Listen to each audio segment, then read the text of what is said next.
Welcome back to my channel mo blogs. তোমরা কেমন আছো সবাই? আশা করি ভালো আছো, আমিও ভালো আছি। তো চলো ভিডিওটা স্টার্ট করা যায় একটু স্কিপ না করে। তো চলো, এইখানে হচ্ছে আমি এখন গ্যাস মুছে দিচ্ছি, কারণ আমার রান্না হয়ে গেছে, তাই ভাবলাম গ্যাসটা মুছে নিই। তো তোমরা জানো আমি রান্নার পরে প্রত্যেকটা দিন গ্যাসটাকে মুছি, কারণ তেল চিটচিটে ভাবটা থাকে। আর আমার ঘরে তো কিচেন চিমনি নেই, তার জন্য আমাকে প্রত্যেক দিন এই কাজটা করতে হয়। আমার খুবই কষ্ট হয়ে যায়, কিন্তু কি করব, দুঃখের বিষয়। যেদিন কিনবো সেদিনকে দেখিয়ে দেবো। এখন ভাই আমার কাছে অত ব্যালেন্স নেই, তার জন্য কিনতে পারছি না।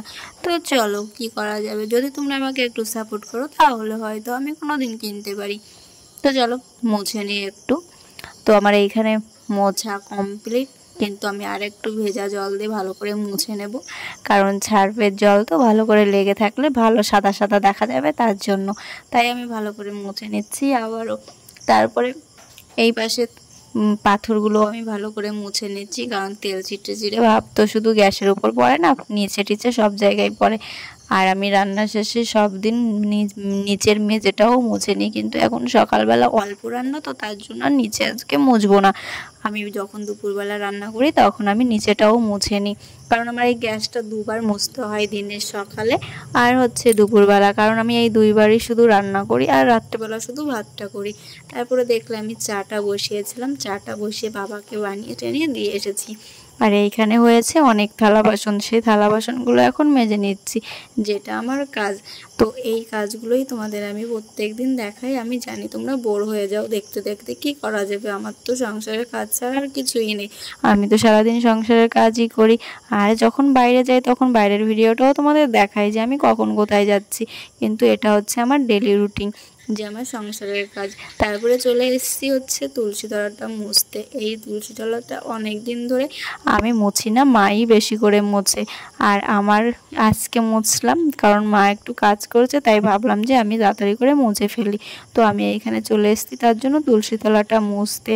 আর ওইদিকে হচ্ছে দিদিমা ফুল তুলে নিচ্ছে, আর আমি এইখানে তারপরে চলে এসেছি জানলাটাকে মুছতে। আর আমি সব ঘরগুলো এখন মুছে নিয়েছি, আর মুছতে মুছতে এখন জানলাটা মুছছি, তাই ভাবলাম যে তোমাদের সঙ্গে একটু শেয়ার করি, তাই তোমাদের সঙ্গে এখন একটু শেয়ার করতে এলাম।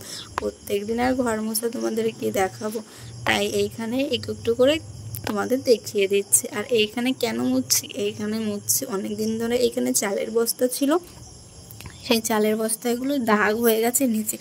এত মুছছি কিন্তু দাগগুলো উঠছেই না, কারণ এখানে কালো কালো দাগ পড়ে গেছে। নিচে যে চটগুলো ছিল না, সেই চটের মধ্যে সেই কালো কালো দাগগুলো বসে গেছে। আমার আজকে ঘর মুছতে ভীষণই কষ্ট হচ্ছে, কারণ এই দাগগুলো তুলতে আমার অনেকটা সময় লেগে গেছে। তারপরে চলে এসেছি সিঁড়ি মুছতে। ভাই মনে হচ্ছে আজকে আমার ভীষণ কষ্ট হবে, আর আমার কপালে কষ্ট আছে। কেন বলো তো, আজকে আমার সব ঘরগুলো মুছতে হচ্ছে, সিঁড়ি ঘর, দোকান ঘর, সব ঘর।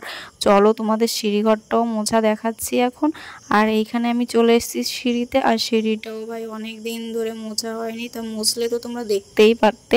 তো অনেক দিন ধরে আমি এই সিঁড়ি ঘরটা মুছছি না, কারণ কি বলো তো, আমাদের কদিন আগে দোকানে আবার কাজ হলো না, সেই ধুলো টুলো ইট টিট ভাঙা পড়েছে একটুখানি, সে ইট না সরি একটু ছিদ্র করা হয়েছে, তার জন্য সেই ধুলোগুলো সিঁড়িতে এসে পড়েছে।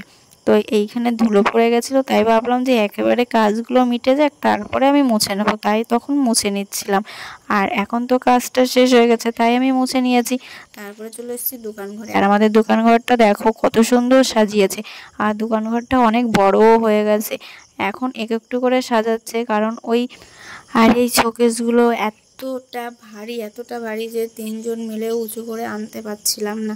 তারপরে কি এই দোকানের এই মালগুলো সব বার করে করে তারপরে মুছে টুছে তারপরে আবার ভিতরে ঢোকানো হচ্ছে। তারপরে দেখো আমি স্নান টান করে টোরে চলে এসেছি রান্না করতে, রান্না টান্না করে খাওয়া দাওয়া করে তারপরে চলে এসেছি ঘুমোতে। আর তার মধ্যে বৃষ্টি শুরু হয়ে গেছে, ভীষণ জোর বৃষ্টি হচ্ছে। তো আমি বাইরে আর যাইনি, তাই ভাবলাম যে এইভাবেই দেখিয়ে দিই।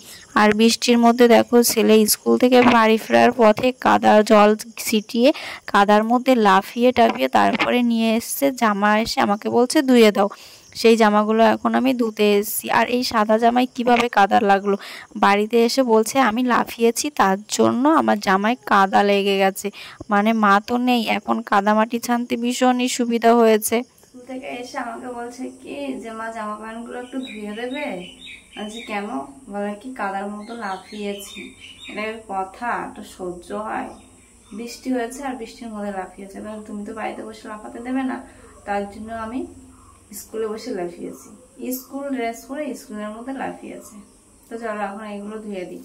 তো তারপরে এইখানে এই যে জামা কাপড়গুলো এখন আমি ভিজিয়ে টিজিয়ে তারপরে এবার ধুয়ে দিচ্ছি, কারণ এই জামাগুলো আমার ডেলি ধুতে হয়, কারণ ও দুটো ড্রেস, একটা পরে যায় একটা আমি ধুয়ে দিই। আর এই ড্রেসটা এখন না ধুলে কাদাগুলো বসে যেত আর ধুতেও আমার ভীষণ কষ্ট হতো, তার জন্য ভাবলাম এখনই ধুয়ে দিই তাহলে উঠে যাবে। তাই আমি আবার জামাগুলো ধুতে আসলাম। কি বলতো, গরমের সময় একদিন যে জামাটা পরছে সেই জামাটা পরের দিন আর পরা যাচ্ছে। আর ওর প্রতিদিনের ড্রেস প্রতিদিনই আমি ধুয়ে দিই, কারণ ওকে নোংরা জিনিস পরানো হয় না। তো তারপরে যে দেখো এই যে ছেলে বৃষ্টি কাদার মধ্যে খেলছে, এত ডাকছি তাও বাড়ি আসছে না, বলছে আমি একটু খেলে নিই। তো চলো গাইজ, ভিডিওটা আজকের মতন এই পর্যন্তই। তো ভিডিওটা কেমন লাগলো, ভিডিওটা যদি ভালো লাগে like comment share and subscribe করে দিও। যারা ফেসবুক থেকে দেখছো তারা ফলো করে নিও, আর নেক্সট ভিডিওর জন্য অপেক্ষা করো। চলো টাটা।